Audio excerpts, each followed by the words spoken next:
काशीपुर एक छोटा सा शहर था। यहाँ दिन में बाजार गूंजता था, रात में सन्नाटा, लेकिन उस सन्नाटे में कई आवाजें दब जाती थीं। महिलाओं की चीखें, उनके आंसू और उनकी चुप्पी। शहर की एसपी थी मीरा सिंह, 30 साल की, लंबी तेज नजरों वाली। खाकी वर्दी में भी उनका चेहरा शांत रहता था, लेकिन आंखें सब कुछ देख लेती थीं। मीरा के पास एक केस आया। नाम था रिया, 22 साल की कॉलेज स्टूडेंट।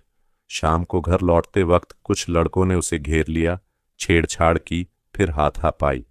पुलिस ने FIR तो लिखी, लेकिन गवाह पीछे हट गए। आरोपी थे शहर के बड़े व्यापारी के बेटे और उसके दोस्त। मीरा ने रिया से बात की। लड़की की आंखें सूजी हुई थीं। मैडम, वो लोग कहते हैं कि अगर मैंने केस चलाया तो मेरी पढ़ाई, मेरी शादी सब बर्बाद हो जाएगा। मीरा ने उसका हाथ थामा। तुम्हारी जिंदगी पहले ही प्रभावित हो चुकी है। अब चुप रहोगी या लड़ोगी, फैसला तुम्हारा है। रिया ने धीरे से कहा, मैं लड़ूंगी। मीरा ने केस की जांच शुरू की। उन्होंने सादे कपड़ों में बाजार, कॉलेज और आरोपी के इलाके में घूमना शुरू किया। नीली सलवार कुर्ता, दुपट्टा, कोई पहचान नहीं। एक शाम वो कॉलेज गेट के पास थीं। आरोपी लड़के और उसके दोस्त बाइक पर आए। एक लड़की को देखकर ताने मारे।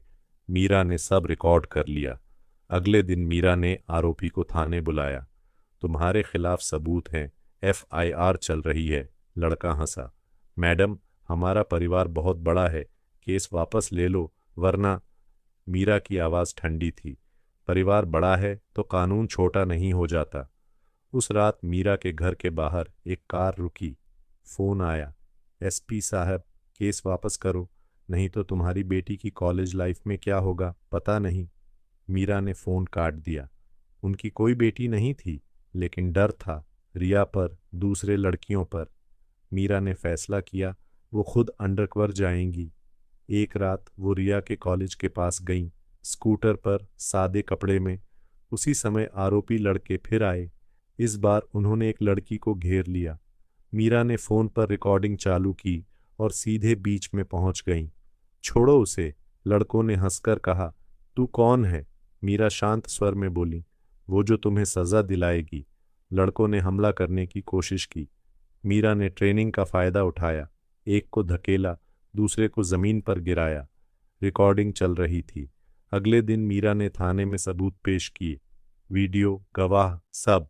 आरोपी गिरफ्तार हुए। खबर फैली। व्यापारी ने MLA को फोन किया। MLA ने मीरा को बुलाया। मीरा जी, ये लड़के अच्छे घर के हैं, केस कमजोर कर दो। मीरा ने कहा, मैं SP हूं, किसी के घर की नहीं। MLA गुस्से में बोला, ट्रांसफर हो जाएगा। मीरा मुस्कुराई, ट्रांसफर हो सकता है, लेकिन सच नहीं रुकेगा। धमकियां बढ़ीं। घर पर फोन, गुमनाम मैसेज। लेकिन मीरा नहीं रुकी। उन्होंने रिया को प्रोटेक्शन दिया। कोर्ट में सबूत पेश किए। कोर्ट ने फैसला सुनाया, आरोपी को 5 साल की सजा। शहर में हलचल मच गई। लड़कियां अब बोलने लगीं। एक के बाद एक केस दर्ज हुए। मीरा ने एक महिला हेल्पलाइन शुरू की। हर थाने में महिला सेल, और सबसे बड़ा, न डर बोल कैंपेन। पोस्टर लगे, नारे गूंजे। एक दिन रिया मीरा से मिली। मैडम, मैं अब डरती नहीं। मीरा ने कहा, डर कभी तुम्हारा नहीं था, वो तुम्हें डराने वालों का था। शहर में अब लोग कहते थे, वर्दी में भी इंसानियत बची है, बस एक अफसर की हिम्मत चाहिए।